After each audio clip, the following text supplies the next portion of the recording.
და ღმერთი როგორია? ჩვენ ვიცით რომ ღმერთი ძლიერია, ყოვლის შემძლეა, ყოვლის ცოდნია, მაგარი ღონიერია ღმერთი რა. და ჩვენ უყვდავია, მაგრამ არის თვისებები. ეხლა ამას ადამიანი ლოგიკურადაც ხვდება. იტყვი თუ ღმერთი არსებობს, ეგეთია, აბა რა. მაგრამ არის თვისებები, რომელიც მხოლოდ გამოცხადებით შეიძლება ადამიანმა იცოდეს, თვითონ ვერ მიხვდება. და ღმერთი რომ გამოგვეცხადა უმწვერვალესად, აი უმწვერვალესი გამოცხადება ქვია, როცა ღმერთი ადამიანად მოვიდა და ადამიანური ბაგები დამელაპარაკა, იმიტომ რომ პიროვნულად იესო ქრისტე ადამიანი კი არ არის, პიროვნულად ის არის ძე ღვთისა, რომელმაც თავის პიროვნებაში ადამიანური ბუნება მოიყვანა და ამ ადამიანური ბუნებით გველაპარაკება. და გვითხრა ღმერთის სხვა თვისებები.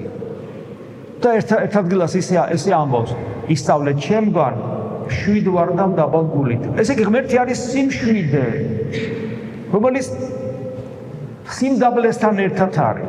ანუ ამაყი დამპარდავანი ადამიანის 7 ვერ იქნება. იმიტომ რომ სიმდაბლის ერთ-ერთი გამოვლინება სიმშვიდეა ზუსტად. და ერთ-ერთი თვისება ღმერთის ყოფილა სიმშვიდე. გამომდინარე სიმდაბლიდან, სიმშვიდე. და როცა შენში ღმერთი ცხოვრობს, შენ როგორი იქნები? შენ იქნები მშვიდი და შენ იქნები მარადიული. შენ იქნები ნაჭეშმარიტად ცოცხალი. და ეს შენ იქნები აბსოლუტურად მოწესრიგებული, ჰარმონიული და ეს ქაოსი, გამანადგურებელი ქაოსი ამ სამყაროსი თავისი ყველა საშინელი გამოვლინებით, მათ შორის სიფიცხით, ბრისხანებით, უსიყვარულობით, შიშით, შფოთით ეს ყველაფერი წარსულს ვარდება, იმიტომ რომ შენი სიცოცხლე და ღმერთის სიცოცხლე ხდება იდენტური.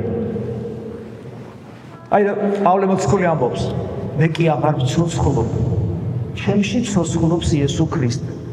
ეს ადამიანური სიცოცხლის გაქრობას კი არ ნიშნავს. ეს ნიშნავს იგივეობას, ღმერთის სიცოცხლე და ადამიანის სიცოცხლე იგივეობრივი ხდება. აი აქ არის ზუსტად ეს რეალიზებული ღვთის მსგავსება, ადამიანები ხატი და მსგავსი ღვთისა. ღმერთისნაირი ხდება.